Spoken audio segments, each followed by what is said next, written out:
చెప్పిన మాట వింటున్నాం, మోసగాళ్ళు చెప్పిన మాటలు వింటున్నాం, లాయర్లు చెప్పినటువంటి మాటలు వింటున్నాం, ఏదైనా పోలీసులు చెప్పిన మాటలు వింటున్నాం, పెద్దవాళ్ళు చెప్పిన మాటలు వింటున్నాం, తాగుబోతు తిరుగుబోతులు అందరూ చెప్పిన మాటలు వింటున్నాం. దేవుడు చెప్పే మాట వినడానికి ఏంటన్నా ఇబ్బంది? దేవునికి కులం ఏమిట్రా? దేవునికి మతం ఏమిట్రా? దేవునికి దేశం ఏమిట్రా? దేవునికి దేశం ఏమిటి? ఇది దుర్మార్గుల కుతంత్రం కదా. సత్యము నుంచి నీ ఆత్మను దూరం చేయడానికి పడిన సాతాను తంత్రం అని కొంచెం కళ్ళు తెప్పండి.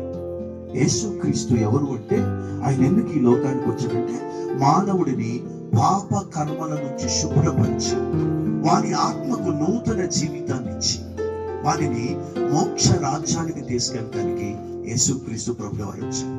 తమిళ చెల్లెలు ఇంకొక నిమిషంలో ముగించేస్తాను, ఇంకొకటే నిమిషంలో ముగించేస్తాను. నీకు ఒక మాట చెప్తాను. ఏంటి విశ్వాసం అంటే, నా స్థానంలో, నేనుండాల్సిన స్థానంలో నాకు బదులుగా యేసుక్రీస్తు నిలబడ్డాడు. అది నా పాప ఫలితమే.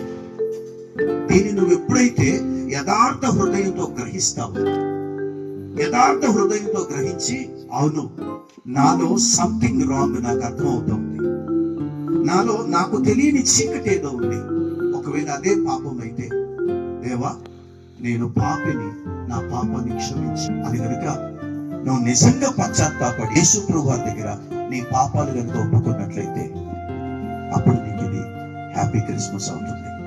Thank you. God bless you.